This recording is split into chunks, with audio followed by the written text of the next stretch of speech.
Hi Decoders. This week we're having so much fun decoding spiritual behaviors versus secular behaviors. Hi, I'm Kiran Trace. Welcome to Humans Decoded, a story of hobbits, fairies, elves, dwarfs, gnomes, and humans. If you get lost at any point, there is a deep dive on all the different avatars in episode 1. It includes notes. Thank you for joining us in a fun little chat about the vast potential of our human makeup.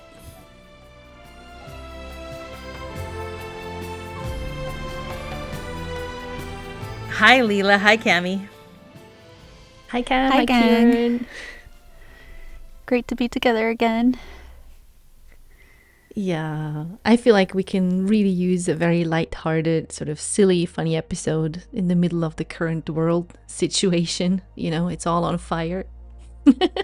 Just to remember that not everything is heavy or pressurized or like doomed. There is also an uplifted, spring-like and joyful energy available, and it definitely makes me giggle to talk about the so-called very, very non-spiritual things we enjoy as part of our deeper freedom. And, you know, this whole thing makes me remember how many years ago I had a friend who was living with a roommate, and she was doing her yoga and meditation practice, and she also enjoyed beautiful things like beautiful, I don't know, cashmere sweaters and then also the occasional party. And at some point her roommate said, "Oh, I can't live with you anymore. I need a more spiritual roommate, like somebody who's at my level. You're too low vibration." You and your cashmere. No, this is not spiritual. I guess in some ways I don't really distinguish much between spiritual and non-spiritual anymore. So I'm kind of looking forward to seeing what rules or myths I'm breaking without knowing. I can tell you that I had a beer this afternoon on a lovely harborside walk. And there was maybe a tiny bit of me, maybe like say guilt or a voice inside that was like, "Ooh, is this naughty?" Which is very funny. I like this topic. One of the things that we do at Kiran Trace Inc. is to take the nitty-gritty details of our lives into consideration on the path to authenticity, the path of fulfillment, which is an awakening path. If you go to the kirantrace.com website, there's a little video on the About Kiran page where I'm talking about why I became a teacher. The essence of that is that there are these beautiful teachers who were my mentors. Eckhart Tolle, Aja Shanti. We talk a lot about Muji. Cami and Leela just went over to visit Muji. These men are gems. They're masters. They're beautiful and integral and smart. And I have this gratitude. It's just so lovely to be alive at the same time that they are. However, there is very little practicality in those teachings. There's no how to handle the screaming, tantrum-throwing 2-year-old, or how to work with these crazy glucose levels, or what to do when we're so triggered and we just keep deep diving into the YouTube funny cat videos and avoiding our lives. And the idea is that, like, somehow that's not spiritual. Like, that's not part of the pointers, you know? So indirectly, you get a message that, like, the messy, triggery, ugly parts are somehow separate in a way. But so much of my own awakening journey made it so clear that literally the nitty-gritty is where the freedom is won or lost in that very moment. You win it or lose it. And now luckily there's another moment, and that's going to come along, and you're going to win that or lose that. But specifically, and really that is the specialty here at Kiran Trace, is harnessing the vast intelligence of oneness in these nitty-gritty, very practical elements in our lives. And maybe in the wider pool of spirituality, it might feel like it's easy to draw a line and say, these are the things that are spiritual, and these are the things that are not. But that's a surefire way to lose your freedom. And also just to make a difference between practice and not practice in this context, it doesn't really make any sense, but it's so often done. And as we're talking, I'm just recalling a moment from last night where there was a massive thunderstorm going on outside, and I woke up, and then as I woke up, there was this wave of just pure terror inside of me.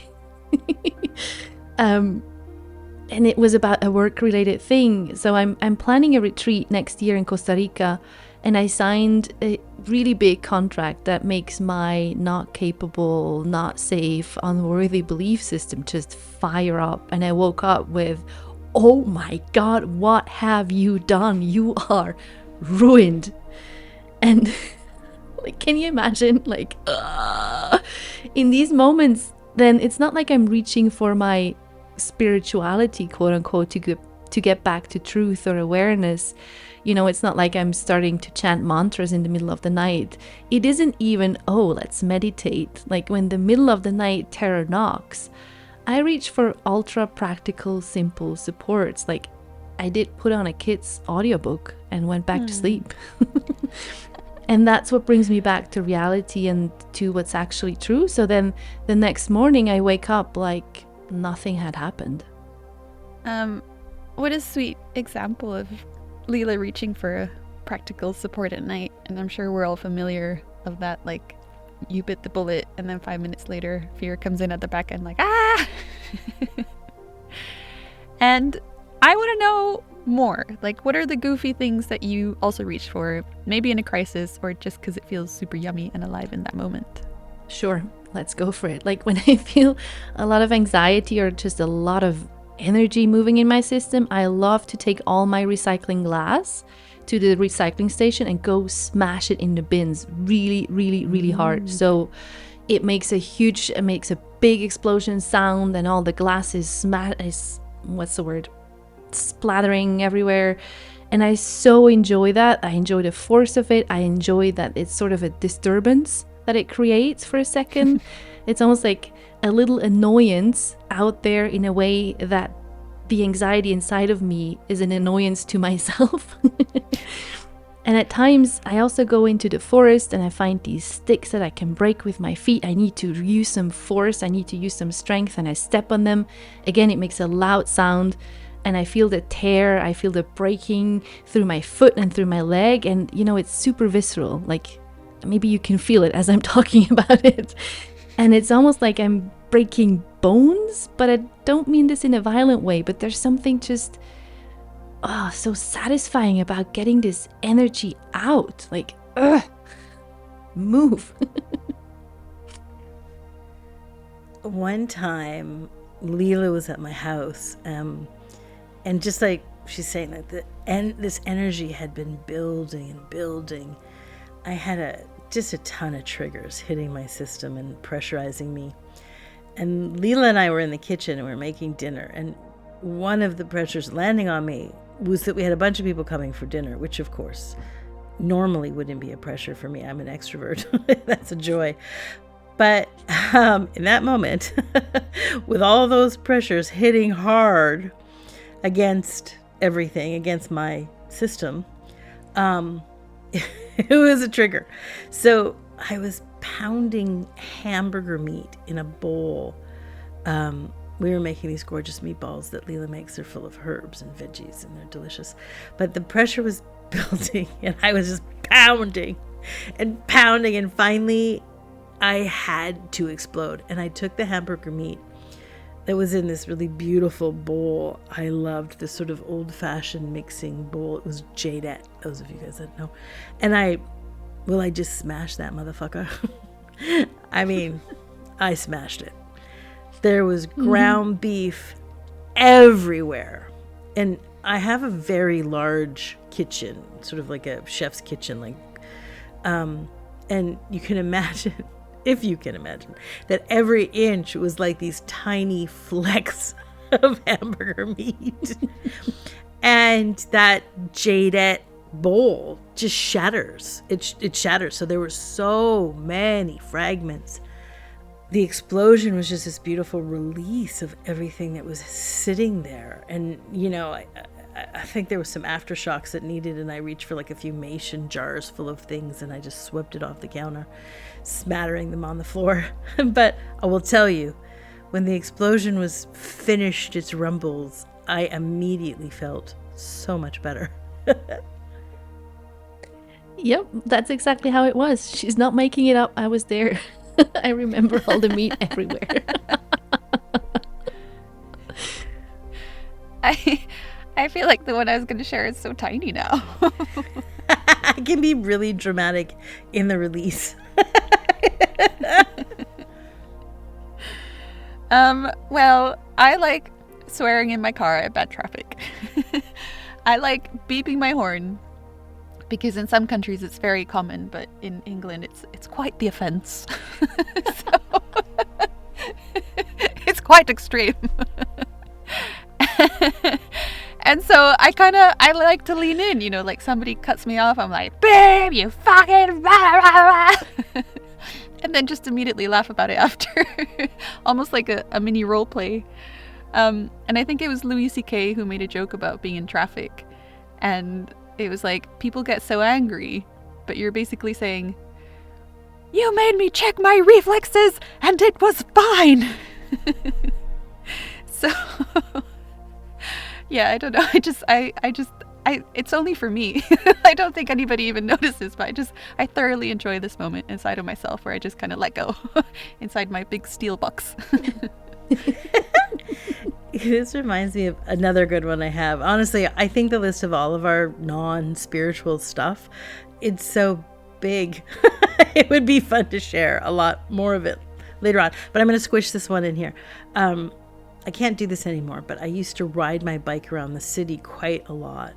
And if a car was in the bike lane or someone was really like just driving very stupidly, I would ride really fast to that car and I would smack the window and just freak them out. Oh my goodness. And then I would just keep riding. I just keep riding my bike. Just one big smack and off I go. I would die if I was in the car and a biker just smashed my window. Like, oh my god, did I kill them? Yeah. And I think in all of these examples, it's really easy to get a little freaked out exactly about the power of this energy that is coming out. Like, for instance, the example you shared, Kiran, about you smashing the bowl in the kitchen. And I was there. I stood there. I was calm and not freaked out about it. However, one of my reflexes was, oh, I have to clean this up. It wasn't a conscious, this is spiritual versus not spiritual something going on in my head. It was more like, ooh, there's a mess. We need order. Let's get back to order. And I think the concept of spirituality, at least to one of my pain bodies, one of my belief systems, is that life has to be orderly and it cannot be messy. That's why it can be a bit challenging to really go for it and to, you know, like really let yourself explode or swear or just break things. Yeah, I think you're making such a great point. And I think really you hit the nail on the head. When we rope off some behaviors as spiritual and some as not spiritual, we're actually enacting control. And usually it's the result of a very chaotic, painful life experience that we want some control to change that. So we go on a journey of how can life become less painful? And we learn these beautiful introductory tools. And so if you have this chaotic and painful life and you learn these beautiful tools, the support is so helpful. And, you know, recently we did an episode on the myth of healing. And one of those silly myths is that trauma can't be fully transformed. It's just a myth that you can't be stronger or better than you ever were before the trauma. So, you know, in the episode we talk about so many leaders don't stand for the truth that you can be so grateful the trauma happened, that it actually redefines and totally changes what you thought the trauma was in the first place. So this is something to go listen to again and again, maybe listen to it every quarter. It's just such an amazing episode with great reminders. But when we're in a world that most of us are from, which is very dysfunctional, we need tools. And the tools that are within reach, usually at that point where we just begin the journey of like, not this, they're control tools. And those aren't a problem. And we can put all kinds of wonderful things in that category, like, you know, like AA, Alcoholics Anonymous, and all of the branches of that. It's fabulous. Modern day therapy, you know, talk therapy is wonderful, psychotherapy, somatic therapy, so many spiritual practices, yoga, you know, all kinds of physical practices, cold plunges, plus hot saunas and the circulating between the two, various, you know, like supplementations. These are many things that are in the category of genuine support, genuine life-altering supports, but they're built out with an element of control. And it's an element of how to siphon off that which supports me, and then how to push over to the corner the habits and behaviors that don't support me. But if you are successful at that, and decoders, that's you guys, there's going to come a time when you need to evolve past that. So we don't want to skip those introductory stages. We don't want to trash that in any way. It's worth it to just, you know, it's amazing that we found them, and God bless it, and a lot of respect. But we need to evolve past it. And we need tools that don't require an identity controlling the outcome in order to avoid the chaos and the mess. So, decoders, if you've been following along, and this is episode 144, so you're very ready now. You've probably been ready for a long time, haven't you? The heart of the matter is that we can get tepid, or like we're confused, we're unsure about how to step out of these tools that require control when it has been such a savior in our lives.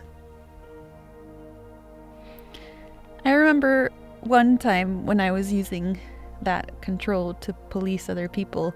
Obviously, I wouldn't have seen it as control at the time, but in hindsight, I can see it was a control move.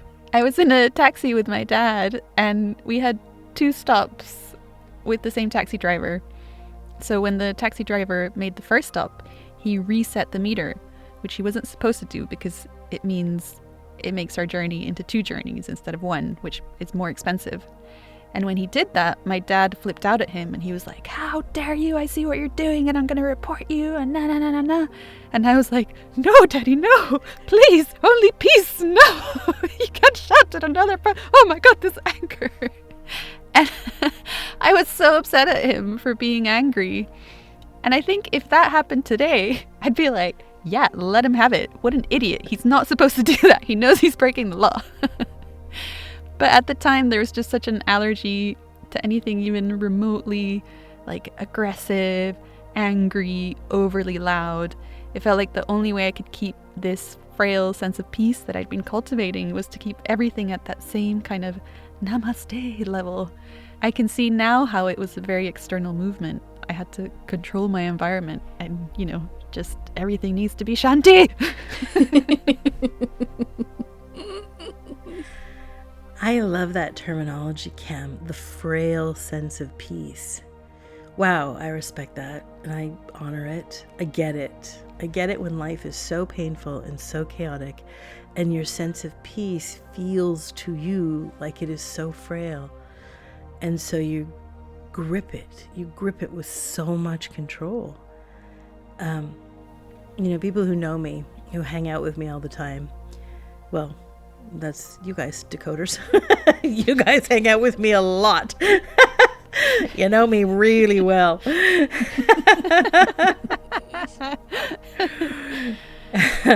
So it's such a warning sign when I start being so nice. It's like a thing. When I come across as this very kind of honey sweet, like spiritual Barbie teacher, spiritual teacher Barbie, the people who know me get chilled when that happens because it's so inauthentic for me. But it's a posture. It's a posture I can lean into when I'm interfacing with someone, and I know that their sense of peace is so frail that they're only reaching for control. So I posture control back to them in a way that mirrors them at that level. Now, if you're the woman in the grocery store who's flipping out because my car door nearly touched her car, I might say very softly and very quietly to her, "Namaste. I only come in peace. I am so sorry if it felt like I may have harmed your car." So that's fine. But for my students, if I start coming across that way, be warned, because it means that I've shifted the dynamic between us and I'm losing interest very fast, because I don't believe your access to peace is frail. Yeah, the way I remember you telling us about it at retreat once, if I'm so like honey nice to you, it means I'm done. It means I'm done fighting for your peace since you're fighting to keep your frailty. Ooh, chills. Can you feel the chills? We want our feisty Kiran. Yeah, man. I spend a lot of time in the Namaste world. Like, I've had a career as a very good yogi, and in a way, it was my saving grace, because my whole life before I was so ungrounded and so out of my body, just a head sort of floating around. And then yoga came and helped me ground and actually come into my body and actually, getting a sense of I'm here. And it was so wonderful and so beneficial. As Kiran was saying before, and Cam, as you were saying before, like, finally I got some peace. I got some space. I could breathe. But however, then at some point a couple of years ago, I realized that this constant grounding is a way of control. And it was terrifying at first, and then liberating to notice that it's safe to not feel grounded all the time. Like, it's safe to not constantly do my yoga practice. It's okay to let myself be moved by life. And then that can look like having this beer in the sun instead of grounding. It can look like shopping instead of doing my yoga practice. It can be playing cards with my friends in a mountain hut instead of meditating. But it's an ongoing poke to my control patterns, who always want to ground in order to feel safe. Yeah, and I feel like these spiritual practices can be used or taken to quite an extreme. We have a very dear mutual friend who just got exposed to like the fervor, the craziness, or the fever pitch of it. Yeah. It's a funny situation. The fever pitch of that was just layered into it. So what Cam was talking about, it was like a pregnancy ritual, kind of like a goddess celebration. As I'm saying it, you guys can feel the layers already built into it. Ritual, goddess, celebration, which of course it could be very, very fun, but the proof, I guess, is in the pudding. And the pregnant gal was clenched in pure control, organizing her ritual.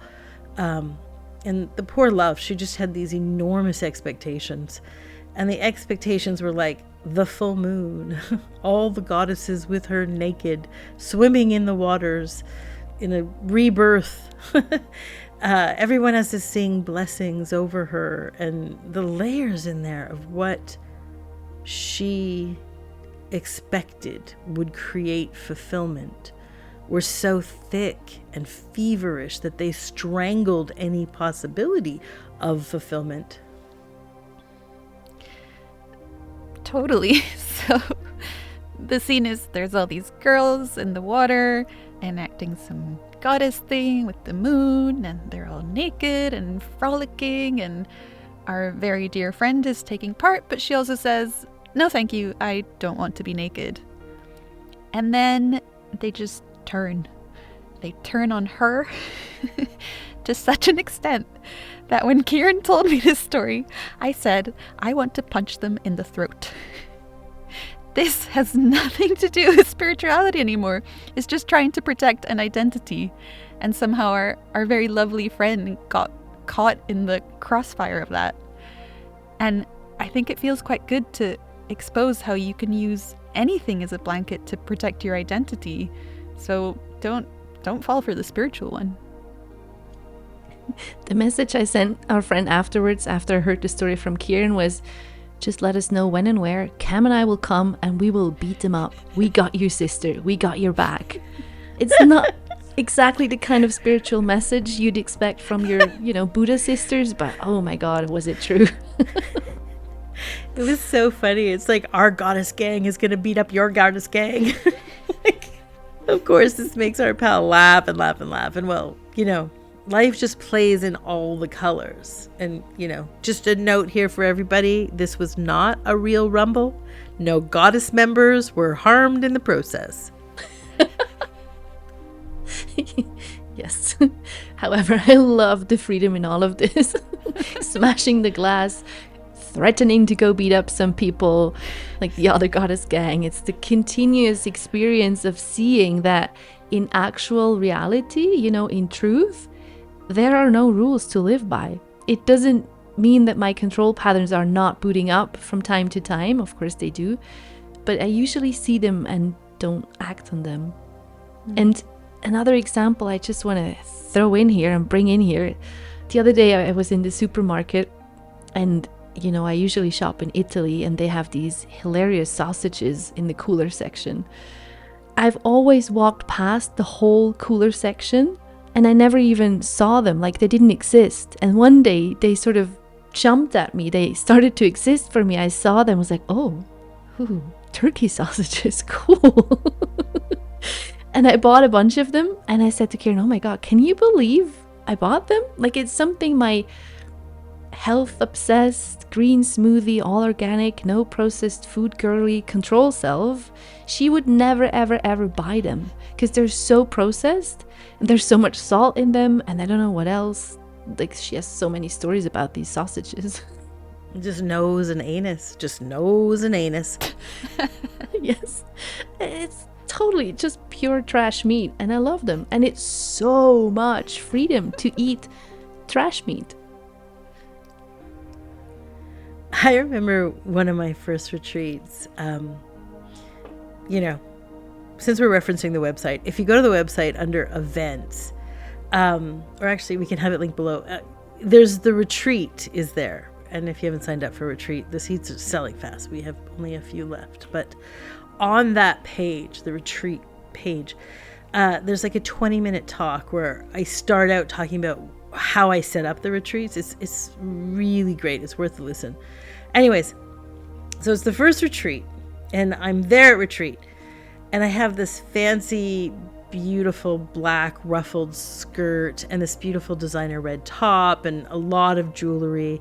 I had this silver painted nails, and I had silver painted toenails to match. And we were in the garden of the Krishnamurti Center in beautiful Ojai, California. And there I was, and I was ready to give my talk. And Zoe, who's been on the podcast since, she told me, oh, you can wear nail polish.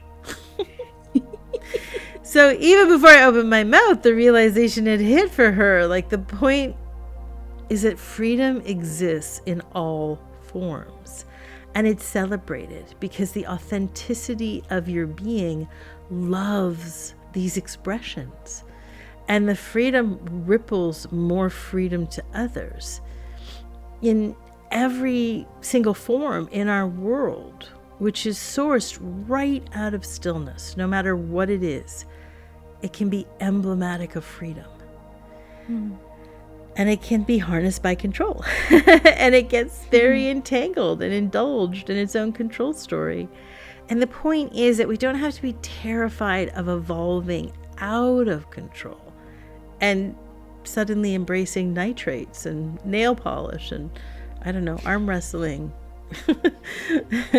If they're expressions from authenticity of your being in the moment. Speaking of arm wrestling, there was a moment in a movement workshop I was in. It was a really physical one with lots of contact with other people. And I was playing with a man who was a martial arts practitioner. And he was pretty rough in our play. He was coming at me with quite a force, and I could feel his intention to just take me down to the floor. And habitually, I would be a pretty avoidant player. Like, you could say, I'm very soft, I'm gentle, I'm kind. A bit boring also. So at some point in this interaction, I realized, I guess I can answer him with the same force, the same roughness, and really like throw my full weight at him and test the limits a bit. Like, okay, fucker, you want to play? Come on. And wow, was it liberating. Wow, was it great when he fell and the whole room cheered me on. And it was so great to see that not avoiding the force or the confrontation is actually super delicious and safe and so alive. Like there's such a to it. You know, in private practice, when I'm having a one-on-one with my students, I work with a kind of elite group of leaders in the world because, I specialize in how my energy, how far I can go with my energy. So I like working with leaders. It's like a work with one, hit 20. So very elf.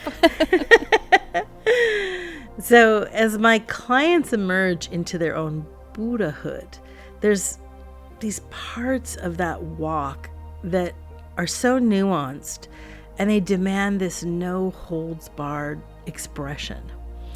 And, I recently said to one of the baby Buddhas, like, don't immediately surrender so quickly. Like, there's this huge amount of intensity moving through your system. And, why don't you like in your head, why don't you imagine you pick up some weapons of mass destruction and fire them right at God? Like a couple of Uzis, detonate some big bombs. Flamethrowers. Yes, flamethrowers are incredibly helpful. Aim them right at God and just blow that fucker away if that's really where the energy is. Like, don't sidestep that moment, because your freedom's in the expression of the authenticity, not in a postured practice. And, I've encouraged people to make Post-it notes that say God's an asshole and put it up. Like pictures people have in their home, like just dream, or this is a happy house, God's a fucking asshole. Posturing sucks. It's so boring. Sometimes, Kiran, you've talked about how with the safe parent, you can really come at them. And it's a little bit like that. God will support your authentic expression. Sometimes the beer in the sun is more authentic and true versus a sun salutation. And you'll find the support of God in the beer garden and only the support of your control pain bodies in the sun salutation. There's something I'm seeing very clearly as we're talking, which is control is so afraid of the rawness of life that it always tries to keep it at an arm's length. Like it's too raw, too unknown, too messy. When you just allow life to do you, there's no more control. Like, not that control is needed, but to the me, to the identity, it's like, oh my God, then where do I stand? Identity says, I'm going to keep you a little bit further away, life, okay? And put out my live, love poster and do my sun salutations, as opposed to letting myself truly be taken fully. Taken by God. Yeah, come have me, God. Gosh, that's very, very not spiritual. Oops. As you can see, we're having a lot of fun decoding this. We'd like to hear from you guys. And if you like this episode and other episodes, please leave a review. We're so incredibly grateful when you take a moment to do that. It helps our audience find us. It helps us find the decoders out there that we need. So, love you guys. We'll be back next week. Bye. Bye. Bye. Thank you for listening. We obviously love hearing what you think. Your feedback helps us make a better show for you to listen to. So feel free to comment, and you can do it at Facebook, which is the Humans Decoded Podcast. And if you're not on social, you can always email any questions to us at outreach@kirantrace.com. And thanks for listening. We love you.